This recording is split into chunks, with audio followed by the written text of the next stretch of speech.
Well, it's pretty warm. Yeah.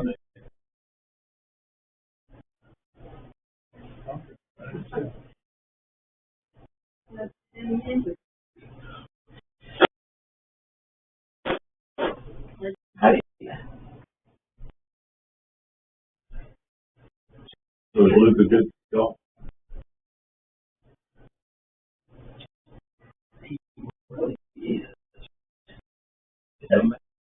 He seems to be pretty good at athletic. He is on one hole. It was. All right. Well, I'm sure everybody's just out of town. We got a lot of folks out of town traveling, and which is going to be, understandable. And but we're glad y'all are here tonight for our study. So we have been going through. I feel like we've been going through a really nice study of First and Second Samuel, in which we got all the way through that. So the last few times we've been going over First Kings, the first few chapters, and so just a good study, I think, of all for us to have. So before we begin, let's have a word of prayer. John, would you mind leading us in prayer? Father, we're thankful for this day. We're thankful for all the things you do for us each and every day of our lives. We're thankful for the opportunity to come together as being and such word. Be with Gary as he prepares material. Help him have a good memory of his material that he's prepared. Help us as an audience that we might listen and observe and apply the things to our lives that we seek to be with those that are unable to be with us and be with all those that are traveling. In Christ's name we pray. All right, so tonight we're going to be in 1 Kings chapter 5, chapters 5 through 8.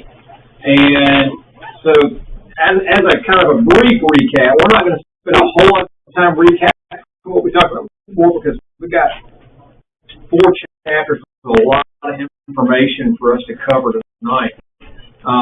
So we know that David was nearing the end of his life, and so he wanted his son Solomon to be king, but Adonijah tried to take the throne. So David put Solomon forward and had him anointed and proclaimed throne. And then Adonijah, he had to decide, am I going to serve the king, or am I going to cause problems? Am I going to be, Solomon had said, as long as you, what was the word he used? As long as he does what? I went blank on that word. Anyway. Hey, y'all. He had told me that nothing was going to happen to him if he shows himself to be a worthy man. Not a hair of his head will fall to the ground, but if evil is found in him, he will die. And we all know that Adonijah died because he was not worthy, and he was trying to continue his conniving, trying to become a king. And so Solomon becomes the king, and Solomon is Saul's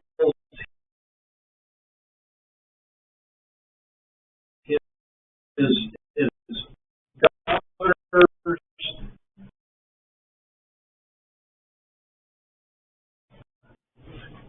and God comes to him in a dream and says,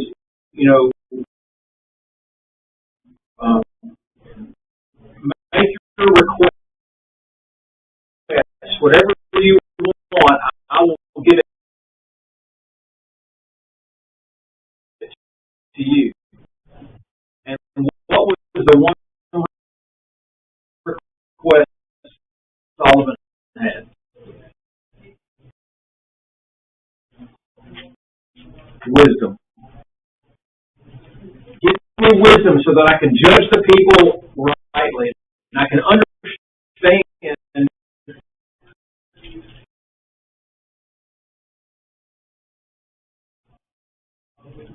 Who's not telling the truth, and I can make sure that I make right decisions. And because of that, God rewarded him with wisdom, but also with riches and fame throughout the world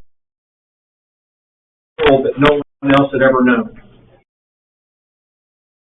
And Solomon became the greatest king ever, and amassed great wealth.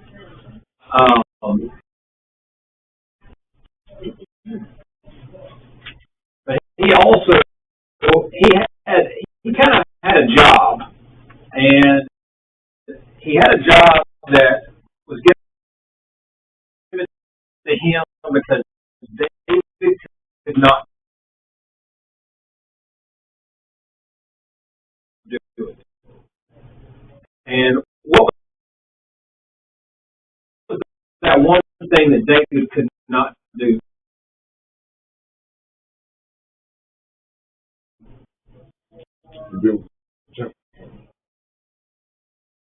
Could not build the temple. And why was that?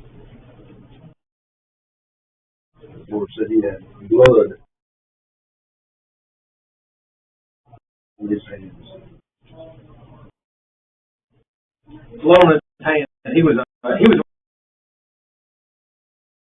warrior.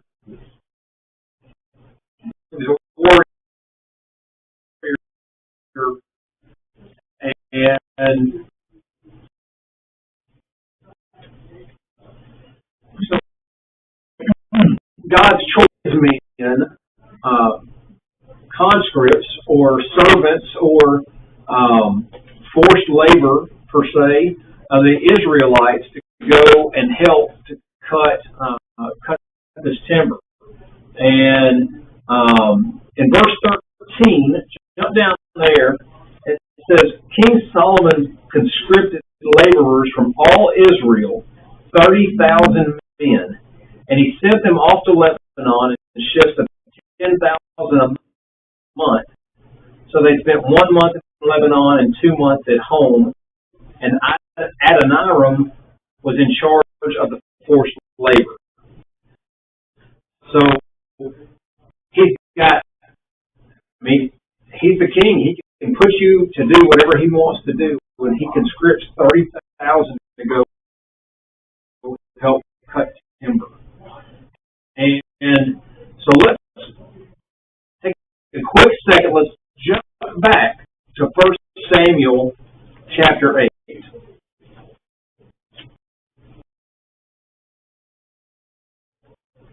Because in 1 Samuel chapter 8, this is where the people had asked for a king. And so Samuel, before he did that, he said, before we do that, I want to tell you what that's going to mean for you. And so in verse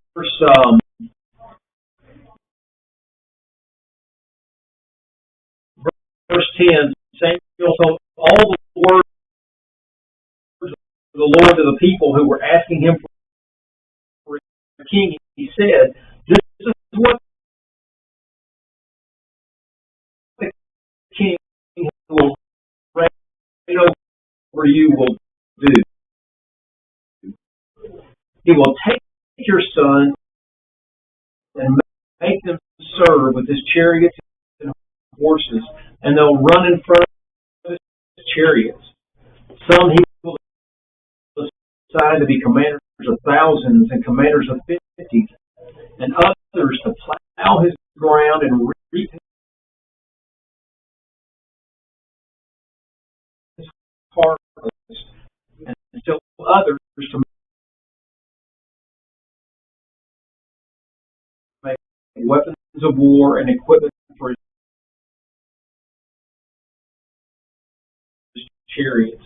He will take your daughters to be perfumers and cooks and bakers, He will take the best of your fields and vineyards and olive groves and give. Yeah, because part of what we found was like if you go back a little bit, Hiram it said that my men will haul them down from Lebanon to the sea, verse 9, and I will float them in rafts by sea to the place you specify. So they were moving the log quite a long ways by the river or by water, but then the rest of the way, you've got to get carried. And you think about those stones, the stones they were cutting and having to carry those stones. You can't just throw that on your back. I can envision in my mind how many men it would take to get around one of these stones in order to lift it to carry it. You know, they didn't have giant dump trucks like we have today and cranes and. Just put them on logs and roll them. That could be too. So it's interesting to think about the scope and the size of the workforce and the task that they have at hand. And so chapter 5 is really the groundwork. That's setting everything in action about how they were going to get the temple built. And then in chapter 6 is where we get to the actual construction. Was there anything from chapter 5 that y'all thought we should bring out? Anything I didn't cover or pull out of there?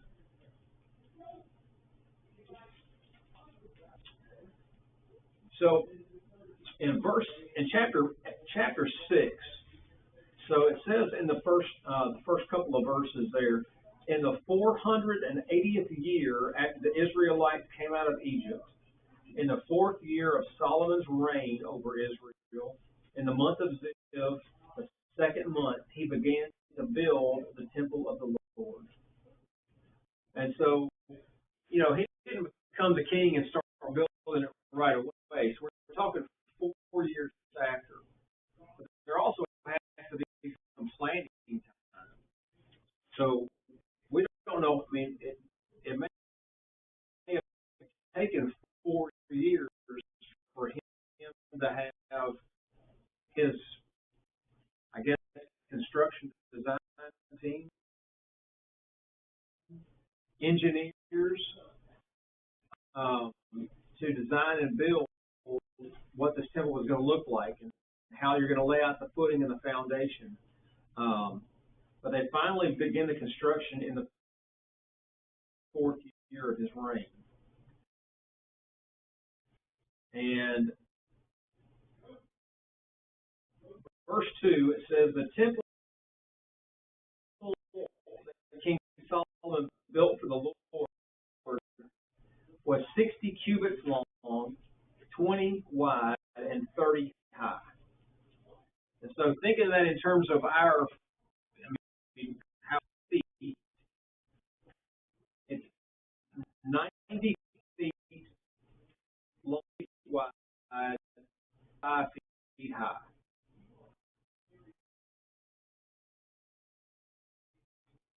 Which my estimation is about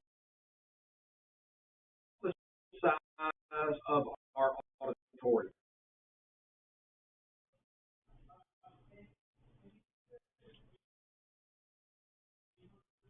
About that size. I mean, maybe a little bit.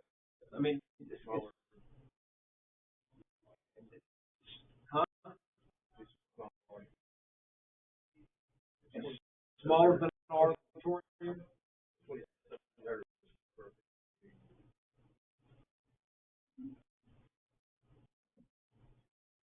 Like a house. Yeah. A lot size. My house, 100 feet. 100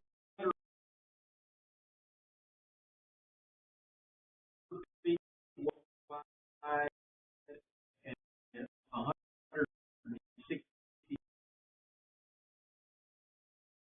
feet. No, 140 feet deep. And so, yes.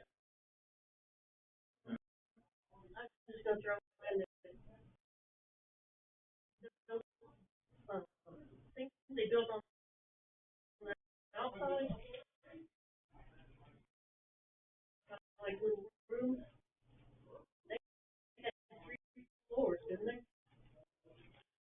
Sounded to me like there were 3 floors. I got pine lumber too. Y'all remember that? Doorway, somewhere in the doorway. All the floors All the floors. All the floors were done in pine. I don't know why. But it's in verse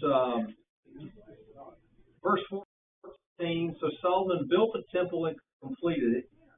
He lined its walls, interior walls, with cedar boards, paneling them from the floor of the temple to the ceiling, and he covered the floor of the temple with planks of pine. 16, he partitioned off 20 cubits at the rear of the temple with cedar boards from floor to ceiling to form within the temple an inner sanctuary, the most holy place. And the main hall in front of the room was long. The inside of the temple was cedar, gourds and open. Everything was cedar, and no stone was to be seen. Hey, Jerry, Yes, sir. I think your translation reads a little bit different than 15 and mine does, because it says the floor of the house is boarded with cypress.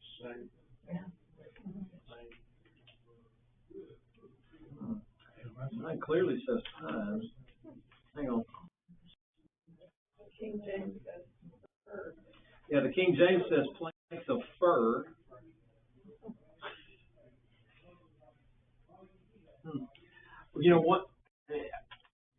Cypress would actually make better sense to me than pine, because pine is kind of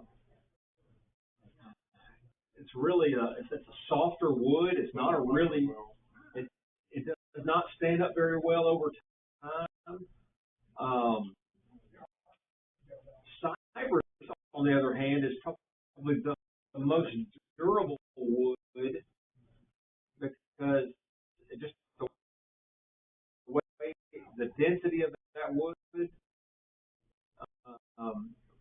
that actually makes a whole lot better sense to me than pine. Although we'll read later on that the entire flooring is overlaid in gold. So I guess it really doesn't matter what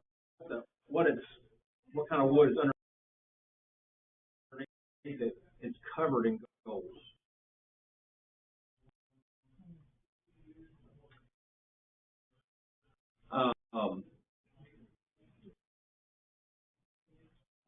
So let's read verses 11 through 13. Someone want to read that at 11 through 13?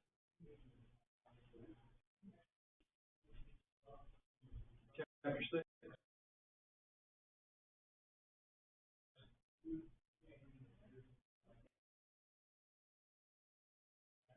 Now the word of the Lord came to Solomon concerning this house that you are building. If you will walk in my statutes and obey my rules and keep all my commandments and walk in them, then I will establish my word with you, which I spoke to you, David, your father. And I will dwell among the children of Israel and will not forsake my people, Israel. So the Lord kind of gives a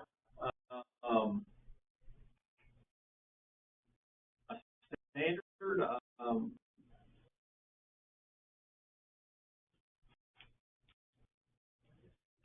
I'll do this,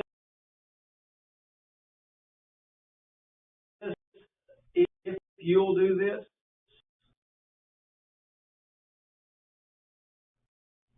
so as long as you walk in my ways, as long as you keep my statutes, and I will make sure that I stay with Israel, and they'll be my people, and also I'll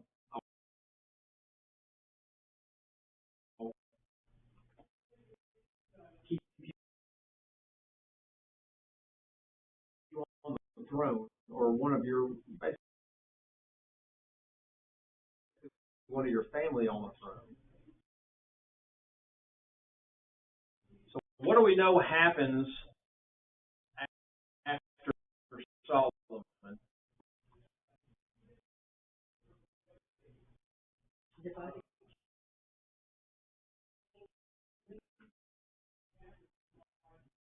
We get the divided kingdom.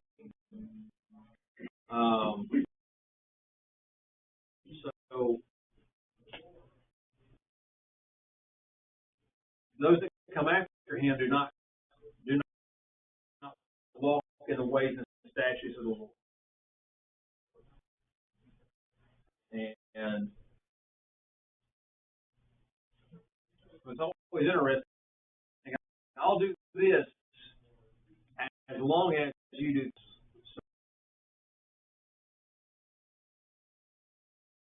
And the outer wing touch the wall, and then the inner wings touch each other. So basically, if you were walking into the main Holy of Holies, you would see these two cherubs here kind of facing the main door as you're coming in. And it's like they would have their wings. I mean, I just think that would be an awesome sight to see. Especially 15 feet tall. That's pretty neat. Which very few people saw. That's true. Only the high priest. That's restricted entry into this place. That's correct. But it wasn't done for the people. It was done for God. This is all done for God.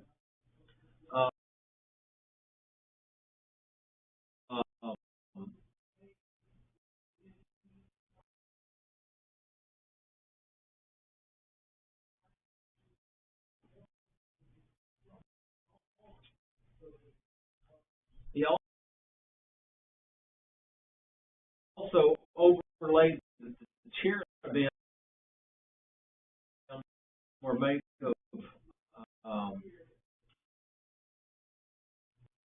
of olive wood. Verse 30. Verse 28. He overlaid the cherubim with gold. And on the walls all around the temple, the inner and outer rooms, he carved cherubim.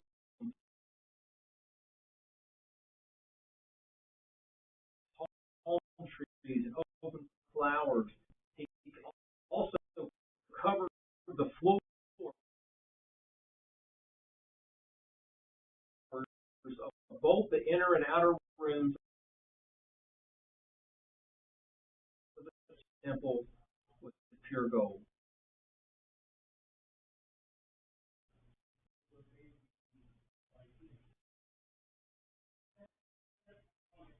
So this wasn't just a building. This wasn't just a simple structure. It didn't, you couldn't just rush through and stack some stones up and put some shingles on top of it. This was a lot of intricate craft. It says it took Solomon 13 years, however, to complete the construction of his palace. He built the palace of the wood from Lebanon, 100 cubits long, 50 cubits wide, and 30 high, which makes his temple or his palace 150 feet high, 150 feet long, 75 feet wide, and 45 feet high. So the temple of the Lord is this size, and it's just like he had to go one size bigger. I mean, I'm not exactly sure why, but it's bigger. But it also took 6 years longer to build.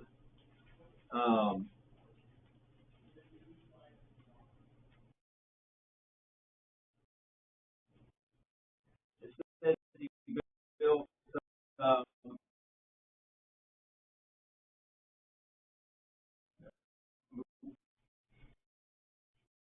we'll skip through some of these areas. Verse 7, share rooms with each of us, with the wives. I don't know. So verse 9, all these structures from the outside to the great courtyard and from foundation to eaves were made of blocks of high-grade stone, cut to size and trimmed with a saw on the inner and outer faces. So, y'all ever tried to cut a stone? I mean, you might crack it and break it, but it's going to be jagged, rough. It's not going to be smooth. And so they had saws where they could actually smooth and shape those stones on both sides. That's a pretty big feat. Nowadays, pretty common for those kind of saws who work. And I got to go, and I didn't get to go. I got to watch a video about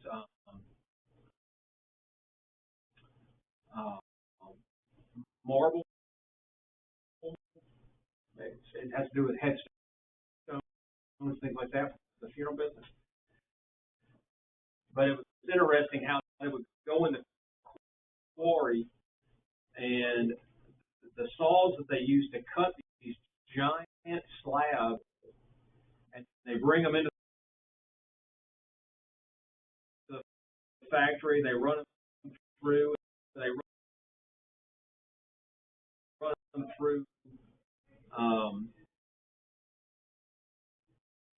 it looks like a giant bandsaw, but they're diamond tipped. Each blade is there's diamonds on the tip, and it's also a wet saw, so it's constantly flowing water on that to keep that saw temperature down. But it would it slides through there. It's almost like you think about cutting hot bread, and the knife just slices through. It looks like it just glides right through that giant stuff. I don't think it will be quite the same. I don't think it'll be quite as smooth as it is today, but that's still quite a feat for them to have to do that. that's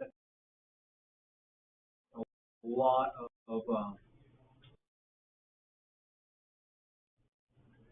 just a lot of craftsmanship, a lot of artisanship. I don't manual labor. Yeah. And they had how many guys to do it? Several 100,000. Yeah. So,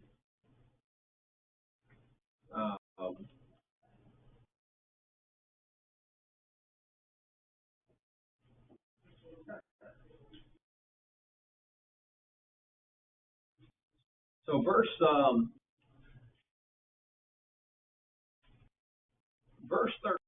13. I want to talk a little bit about about a craftsman. So King Solomon set the tire, and he brought Huram, whose mother was a widow from the tribe of Naphtali, and whose father was a man of tire and a craftsman in bronze. Huram was highly skilled and experienced in all kinds of bronze work. And he came to King Solomon and did all the work assigned to him. He cast 2 bronze pillars, each 18 cubits high and 12 cubits around by line. So 18 cubits high would be 27 feet high and 18 cubits around. He also made 2 capitals of cast bronze to set on pomegranates for the 2 sets of network. Verse 43, 10 stands with their 10 basins, the sea and the 12 bulls under it, the pots, the shovels, and the sprinkling bowls.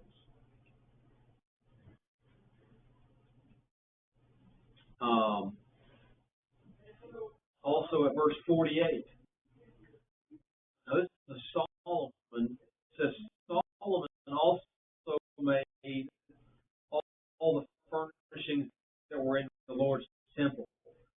The golden altar, the golden table on which the bread of the presence, the lampstands of pure gold, 5 on the right, 5 on the left, in front of the inner sanctuary, the gold floral work, and lamps and tongues, the pure gold basins, wick trimmers, sprinkling bowls, dishes, and censers. Verse 51, when all the work King Solomon had done for the temple of the Lord was finished, he brought in the things his father David had dedicated: the silver and the gold and the furnishings, and he placed them in the treasuries of the Lord's temple. So Solomon spent 13 years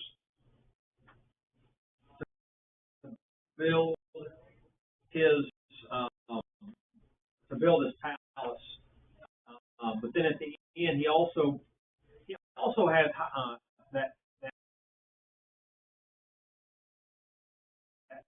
harem do something inside the temple as well. So it wasn't just work being done in the temple, it was also work being done in the palace. And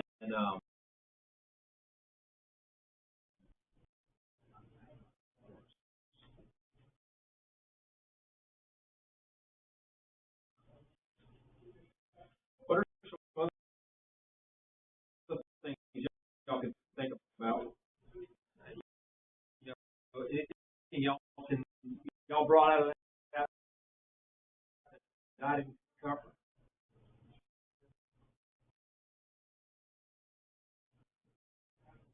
Massive undertaking.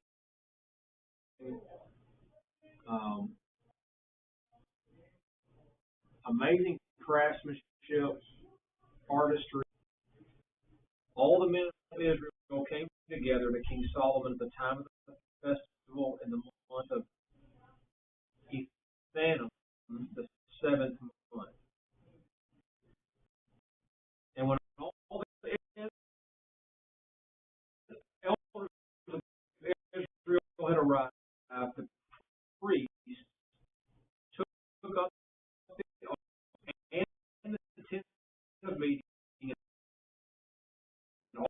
all the sacred furnishings in it. And the priest and the Levites carried them up. So I'm going to stop there. There's offerings to God. You know, all these things that they had, you know, and for them, their wealth was their livestock, their cattle. That was really how they showed how rich they were. And yet we know how rich Solomon was. But yet he's taking all these things that are his property, his possession, and he's slaughtering them before the Lord, to the Lord, sacrificing them to God in order to give praise, to give glory, to give honor. And the Lord was going to be dwelling among them again. Because the Lord hadn't been there a long time, has he? Because the ark hadn't been there with him, has it? Right. Does anybody know how long it's been since the ark had been with them? I did not look that up.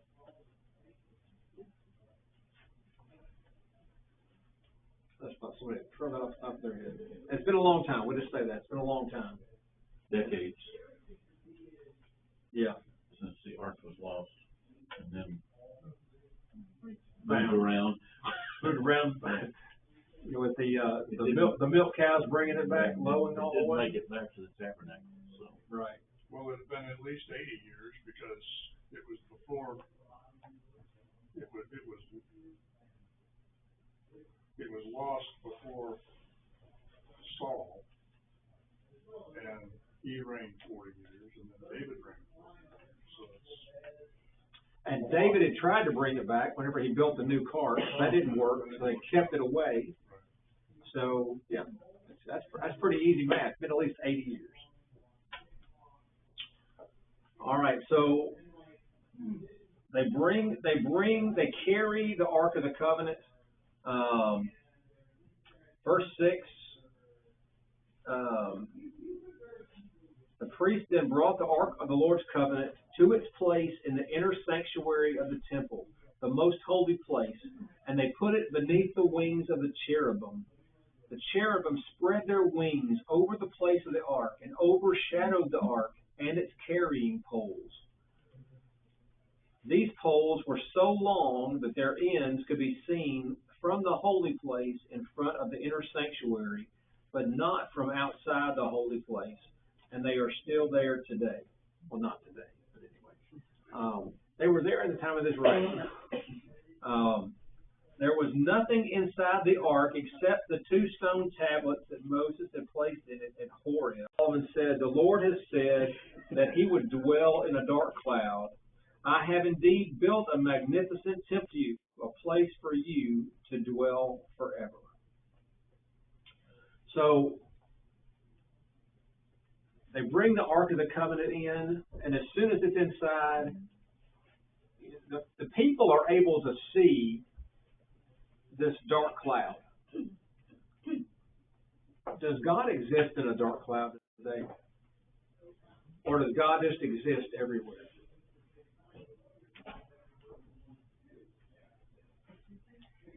He exists everywhere. And with the children of Israel, remember whenever they were coming out of Egypt, and they saw the pillar of fire at night and the cloud by day, they're able to see something physical, tangible, and we think about the times that they slipped away into idolatry. So they slipped away into something, bless you, they slipped away into something physical that they could see, that they could touch, that they could kneel before. And so, God is more than just, he's not a cloud. Physically, they could see the cloud and the symbolism of him moving into his tabernacle that he's going to live in. God was everywhere then also. The tabernacle, that just demonstrated the presence of God with the people to fulfill his covenant with them. Right.